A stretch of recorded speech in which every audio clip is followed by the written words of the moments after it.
I am live. Let's see. This is the first time I'm going live, so I just want to make sure that it's working.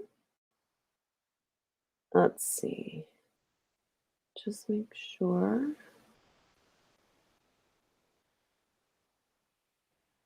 Okay.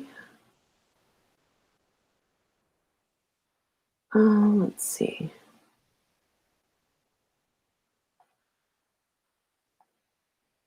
All right. Okay, perfect. Looks like I'm live.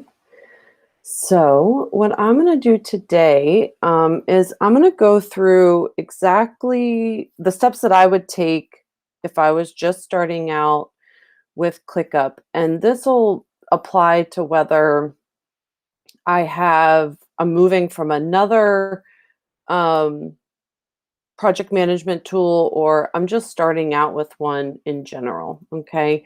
I'm going to start there. So I have my screen open to ClickUp, and I'm just going to go through here. So what I would do to get started is I would start with filling out my profile. So I would go to settings, and I would probably start with notifications, because if you get inundated with notifications, it can be kind of irritating. So I might go through and set the notifications.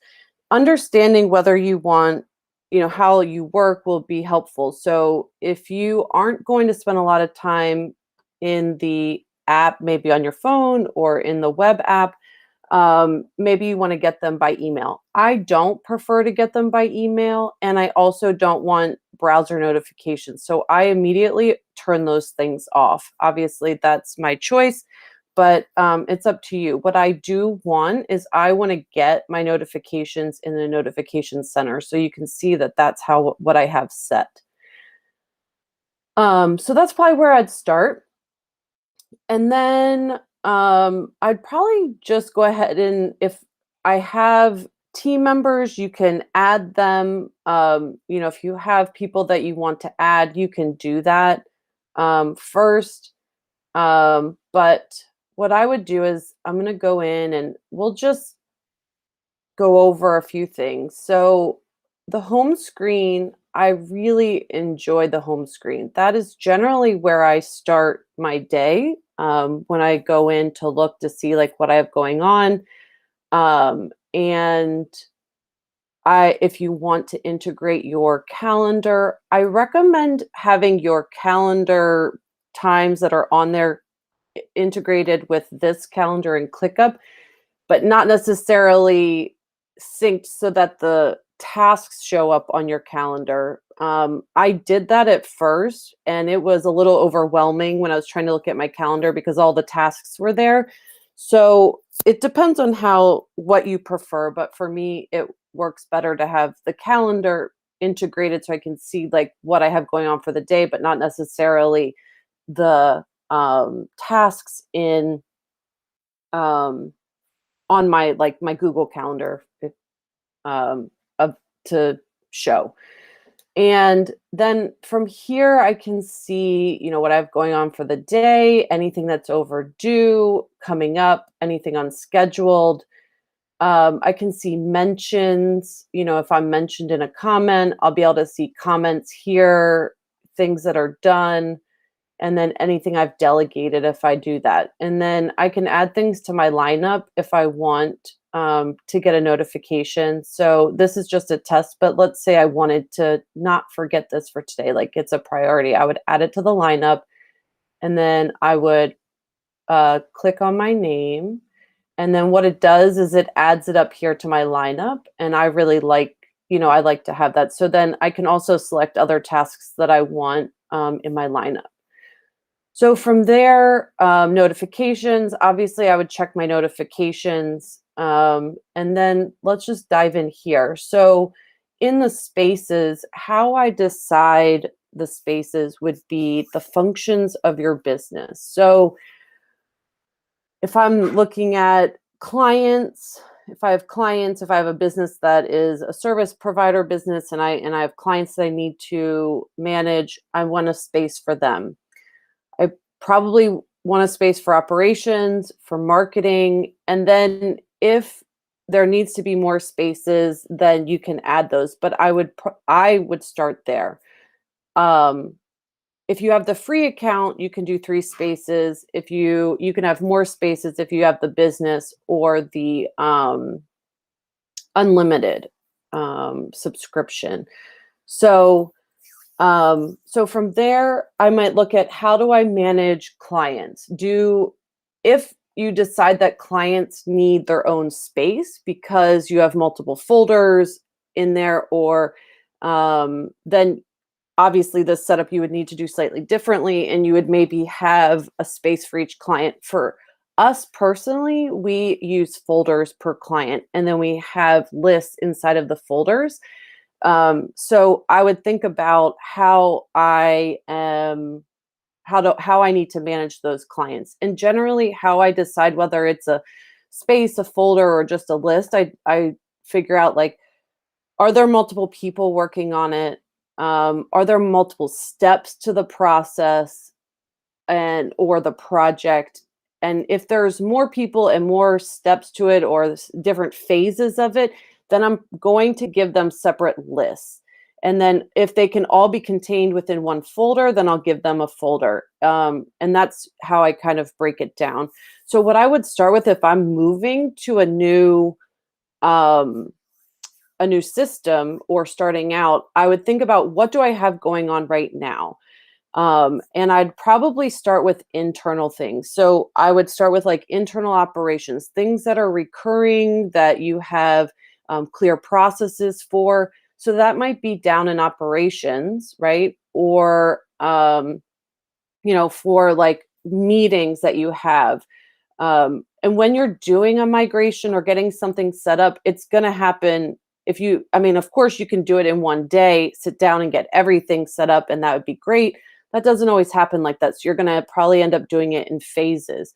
So I would probably start with the internal things, internal operations, marketing for internal projects with you and your team, and then move the clients over, especially if you're going to have clients um, see what's going on in ClickUp. Maybe you give them a list that they can see. You'll want to move that after you've moved other things over. So that way you're not asking the client to be on 2 different platforms. So I would probably start with, like, the recurring things that you have going on a regular basis. So that might look like whatever your daily tasks are. And the way that I would break it down is I would think about what you have going on a daily basis, like start daily, then weekly, monthly, those kinds of things. Um, and I would start just putting those in, and understand that as you start to build this is a living, breathing thing, and it's going to change. I mean, we've changed multiple times as we've used ClickUp more, and refined our processes. What I do recommend is, if you don't already have a very clear standard operating procedure for something, have that first written out on a Google Doc, and then come into ClickUp and set it up that way. And so if we started with operations, that might look like, I had mentioned, meetings that you have. So if you have an area for meetings, like I've shown here, getting those set up, and you'll have to excuse because I haven't come in to clean out the meetings or the recurring tasks that I set up. But I would probably get those put in first. Establish how you're going to take notes for the meeting. So in a previous video on note taking, I showed how you can create a doc inside of a task and take notes that way. The great thing about that is you can actually create tasks from your note. So if you are on a meeting and there's a task that comes out of it and you take note of it in the doc, you can create the task right from the doc. Okay. So I'd start there. Then I'd think about, okay, what do we have going on? And maybe you start with marketing. Maybe you are publishing your content, so you're going to move over your content management process. If you're using something like Trello, you can actually import it, and it imports really well, so that it essentially looks just like Trello.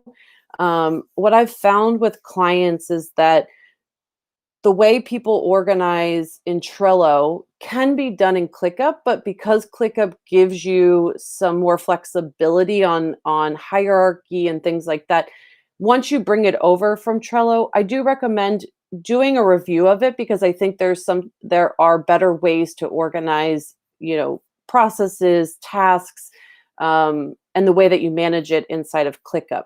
For example, I had a client that had one board in Trello where she managed clients. She had a template task and then managed all the clients in one board. So what we did when we worked together is we actually took her board and we broke it down so that each client had a folder, and then inside that folder were the list of the different types of projects that the client had hired her for. So if it was web design and social media, or just web design, something like that. And we would break that down a little differently, so she didn't need to manage all the clients in one place, in one board. And so then we just kind of, instead of doing it all in one board, we kind of broke it down so that each client had a folder, and then she was managing each client's project inside of a list.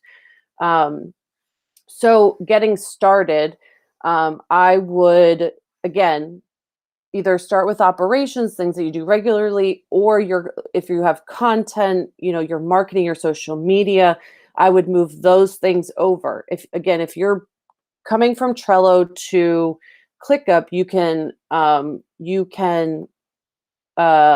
import them really, and it comes over pretty well.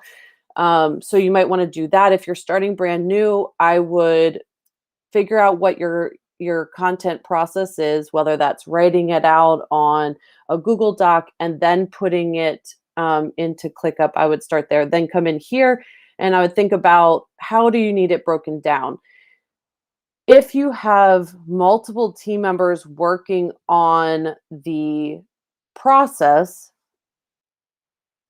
of, let's say, blog, for example, I would have a main task for the blog, and then I would have subtasks for all the pieces that are required to create the blog post, create the images for it, review it, and then set it up and schedule any of the social media that goes with it.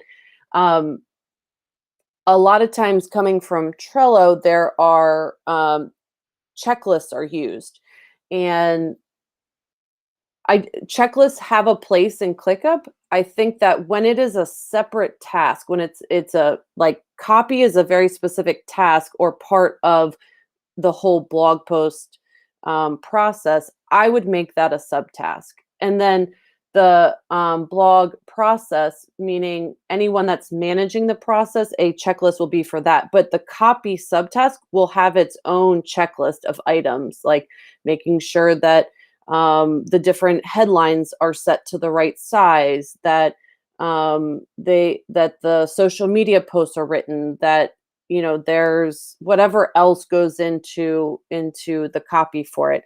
So I would start with that. If blogging is your main thing, or if you have a YouTube channel or a podcast, and that's something that you have ongoing and it happens regularly, I would bring that over. And then, prior to the next time you're doing an episode, so you can get it set up and you can run through it fully, one episode or one blog or 1 week's worth of social media, run through it inside of ClickUp. It is going to take some time. When we were getting the YouTube channel together, we went through the process for, I don't know how many videos before we really were able to nail down what the process was. We had it written out in a Google Doc, but as we started going through it, we were making changes to it. And I'd say now we have it down, pretty efficiently, and all the instructions are there. But it took us a bunch of times to go through it to really nail it down. So getting started, one, I would start with figuring out what your breakdown is of spaces. What do you need? If you don't have clients, if you're not a service-based business, then it might look a little bit different. If you're blogging, there's going to be spaces for your own blog production, your social media, um, and then you're going to have things like affiliate. You're going to want to track that, and that might be inside of marketing, depending on how you want to break that down. But I would start with a general hierarchy of how you think you want to break it down, and then I'd go into each of those spaces and I'd decide how you want to organize it. If there's a folder, if it's just lists. And then from there, then you can start actually putting in your processes. And I would just start with the ones that you're using and get one in and then start building on that. I mean, you could start moving over things that you don't use very often first, and then keep your other processes in the other platform and then move those over later. But I think that moving the things over that you use right now or on a regular basis will help you to get them refined more quickly, because you're going to be going through it and with you and your team. And so I really think that that is a good place to start. Uh, and even if you just get the process in, go through it a few times, you can always refine it, you can always add to it, you can always move things around. But that's how I would get started um, with ClickUp. So I hope that was helpful, and I'm going to be doing more lives going through and um, showing the build out of the different things. So the next time I'm going to go over, I think I'll go over dashboards next week and go over building one out from scratch to decide like which things I'll include in that. And that'll be focused more on like a client dashboard. Um, but I definitely appreciate any feedback if you have questions, or if you're stuck on where to get started. Feel free to put it in the comments. I definitely check them and will respond, or I can do a separate video if there was additional questions to this one. So thank you so much for watching. Make sure you subscribe to catch our future videos. We have a video coming out tomorrow about workload management, and I think it's really helpful. We use the workload view a lot when we're managing our team and figuring out like our capacity for work. So again, I hope that was helpful, and thank you so much.